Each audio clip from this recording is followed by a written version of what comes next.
Good morning, Anne.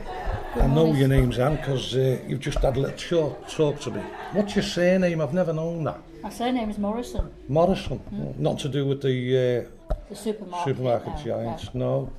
Well, my second name's Lee here, you know that. Yeah. And I've got nothing to do with the Tesco giants either because he's the managing director. Yes, yeah, Stephen Lee. Anyway, Anne, tell me a little bit about yourself, your family first. Go on. Your mum and dad. First of all, I don't come from Liverpool. I'm what they class as a woolly back round here. I come from Widnes. I was born in Widnes in 1944, so that makes me older than you, Stephen. Yeah, only a little bit.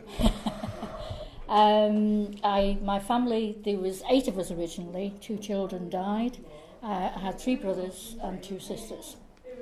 What did your dad do?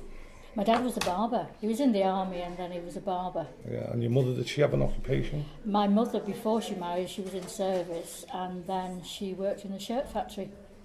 So your mother and father came up during the war years, didn't they? Yes, yeah. My father's family came from Ireland originally. Oh, did your mother and father ever talk about the war? Not me, my mother did, because where we lived in a place called Oxford Street. I don't remember much about it. That was right by the foundry, which made a lot of things in the war.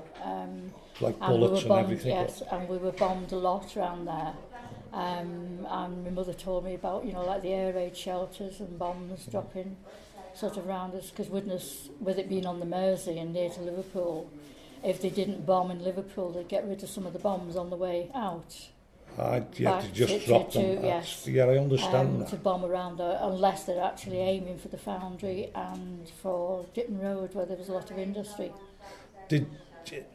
You're like my family, Anne. The fathers, the parents, didn't really talk about the war, did they? No, it was like, no. especially your dad, if he was in the army, yeah. They tend to blank them days completely. Yes.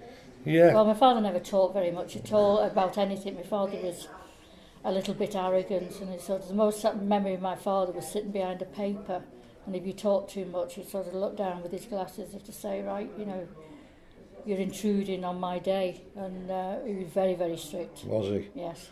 What part of Ireland did you originate from? My father came from Connemara. Oh, whereas mine came from Cork, which is a few miles away from one another. Yeah. Your sisters and brothers, did they get up to anything nice? Quite a lot. As I say, my 3 brothers, Dennis, Pat and John.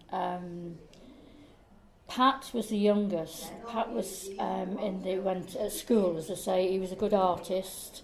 He was always in trouble. Not nasty trouble, but he was a bit of a lad. Bit of a scallywag. Loved the girls. Always plenty of girls around. He went to Australia when he had his 18th birthday on board ship. John was the next one. John went into the army. John, out of all of them, the middle one, was a scally, because John robbed gas meters. You name it, John would do it.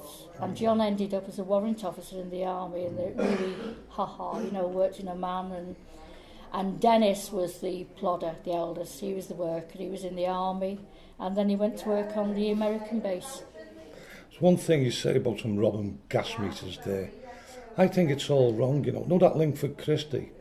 He done 100 metres and he got a gold medal, whereas your brother, he done one gas meter and he got 5 years. Oh, he did quite a few. Did he? And they went to London. They spent the money. They went to London and spent the money. And then come back when he was skint. Yes. No, he was brought back by Inspector Teasdale. I remember him, friend of my father's, bringing him back from London. Oh. And my father battered him. It's called smoke then. Yes. Yeah, it still is, isn't it? It's called a smoke, yeah.